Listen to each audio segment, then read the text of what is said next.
conocidos, las referencias que le dan desde aquí de Caracas, y luego se involucra en un sistema productivo bastante exigente, donde por ser extranjero y muchas veces sin la documentación legal, pues lo someten a trabajos donde les pagan por debajo del sueldo mínimo, y luego están en la necesidad de conseguir vivienda, alquilar, que no es barato en ninguna parte, y además de eso, la obligación de enviarle a sus familiares en Caracas. De tal manera que es una dinámica de trabajar, dormir, trabajar, que luego no les da tiempo de nada. Casos excepcionales, aquellos muchachos que trabajando medio turno logran hacer cursos, no estudiar en el sistema formal, hacer cursos para mejorar su condición laboral en un futuro cercano. Entonces hay muchos venezolanos, los vi en Ecuador, por ejemplo, estudiando para chef, haciendo, en la mañana trabajan en el taller mecánico o como ayudante de mecánica, y en la tarde van a una academia para aprender y profundizar un poco más, pero siempre con miras al trabajo inmediato. Claro. No a retomar. Es decir, proyectos de estudio a largo plazo, no. ¿Y en Venezuela? Bueno, en Venezuela es al contrario, los estudiantes están más bien saliéndose de la universidad. Y siempre pongo este ejemplo. En las universidades de los grandes urbes, en las universidades nacionales, un estudiante de Margarita, ¿cómo permanece en esa gran ciudad pagando comida, pagando transporte, pagando vivienda? Entonces, yo siempre digo que un pescador de Margarita, y si tiene dos estudiantes que quieren estudiar medicina en la Universidad Central de Venezuela, pues tendrá que tirar la moneda a ver cuál de los dos financia, porque a los dos no puede. Ahora, profesor, hay un elemento también, es la formación. La formación en la educación básica, ante la pérdida de 30% del calendario escolar el año que terminó, que llevó a algunas organizaciones dedicadas a acompañar a los docentes, a los estudiantes, a advertir que, por ejemplo, estos estudiantes que estaban en los últimos ya grados de la educación básica diversificada iban a tener complicaciones en la universidad porque no contaban con las herramientas preparadas para estar allí.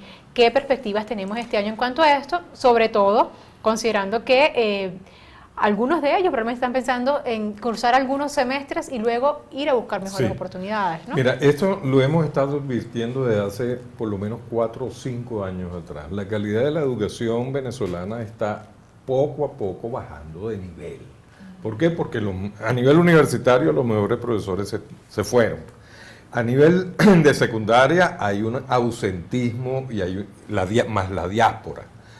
Entonces, el gobierno ha recurrido a figuras no muy académicas, como promediar notas para asignarle a un estudiante en materias que nunca vio.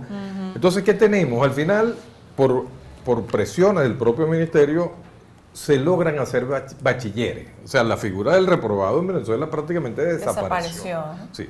Entonces tenemos falsos positivos. Tenemos unos bachilleres con unos certificados o títulos de bachiller que son analfabetas funcionales. Es un cascarón. Adentro un cascarón, exacto. Eso no tienen nada. Luego van a la universidad, a una universidad seria, pues y no rinden. No hay manera de que aprueben mecanismos de admisión, no hay manera. Entonces, ¿el gobierno qué es lo que hace? Bueno, monopoliza la asignación de cupos a través de la OCHE. Entonces, ubica a los estudiantes en las universidades, en las carreras, al final se inscribe el 50% o menos. Y luego desertan porque no pueden. Claro, y de eso que se inscriben, otros desertan al poco tiempo porque no tienen herramientas. Pero ¿qué pasa? La situación se agrava, tormenta perfecta. Si los mejores profesores universitarios se nos están yendo y se están improvisando, hasta profesores universitarios, o sea, muchachos recién graduados, que se contratan para rápidamente dar una cátedra, pues entonces aquí el desnivel es a todo del estudiante y del propio profesor, porque un profesor universitario no se puede improvisar. Claro. Es como un ingeniero petrolero en la industria con 25 años de experiencia. O sea, tú lo despides y metes a uno nuevo, no es lo mismo, no puedes improvisar. Ahora, profesor, cerramos el 2018-2019 con un bache importante en cuanto a la formación de los niños y adolescentes. Vamos a hablar de la educación básica, ¿no? Usted dice que comenzamos este 2019-2020 peor que como cerramos 2019, ¿no? El año escolar pasado. ¿Cómo se va a hacer con estos niños que vienen con un déficit importante de los contenidos programáticos del año?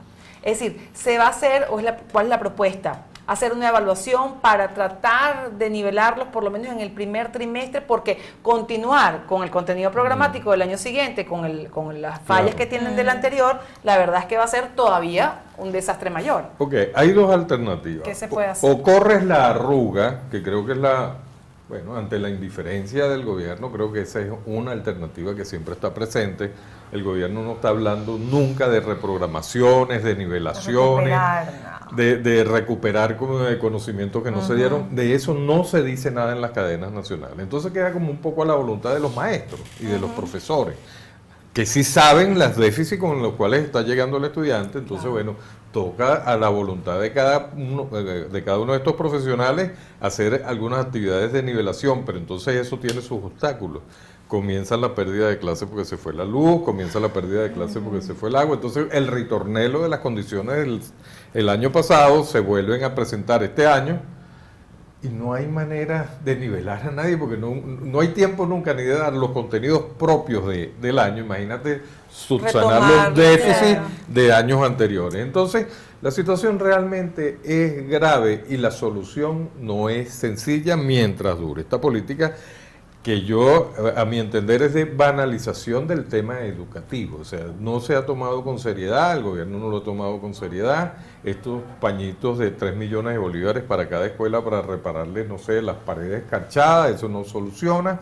Y los maestros sin buenos sueldos, sin buenos beneficios, pues tendrán que tomar opciones laborales diferentes a las que tienen. Y cuando nos dicen que este es el único país del mundo prácticamente en el que se le dota a los niños útiles, uniformes, etcétera. Eso es verdad, porque la verdad es que eso es un mensaje que va calando en cierto grupo de la población que puede pensar que es así y que por eso, que porque me dan el libro o el morralito tricolor, ya están solventando el problema educativo. Eso es parte de una política populista de atención a lo no esencial.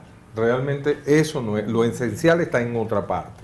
Pero esto da mucho centimetraje, o sea, decir que se repartieron millones de morrales, decir que se repartieron gratuitamente millones de libros, cualquiera escucha eso en el exterior y dice esta educación es envidiable, similar a la de Finlandia. Pues no.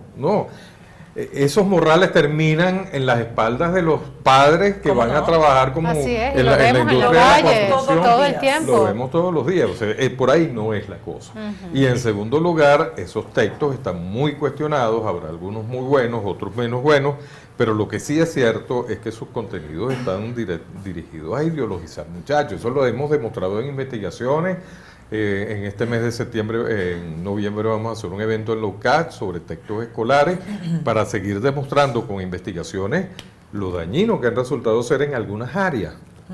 Porque el interés del gobierno, dicho en el Plan de la Patria y ahora a nivel universitario, en ese programa de rectificación, cambio y renovación a las universidades, pues la necesidad es del control ideológico. O sea, para eso es que ha servido la escuela, para eso es lo que esa es la misión que le han asignado a la escuela, porque es la misión que en todos los regímenes autoritarios se le asigna a la escuela. O sea, hay que asegurar que las generaciones futuras estén cohesionadas en torno a un proyecto político determinado. Bueno, ese es el papel de la escuela, el que se le ha asignado, pero ese no es el papel de la escuela. El papel de la escuela es el de educar, no el de adoctrinar.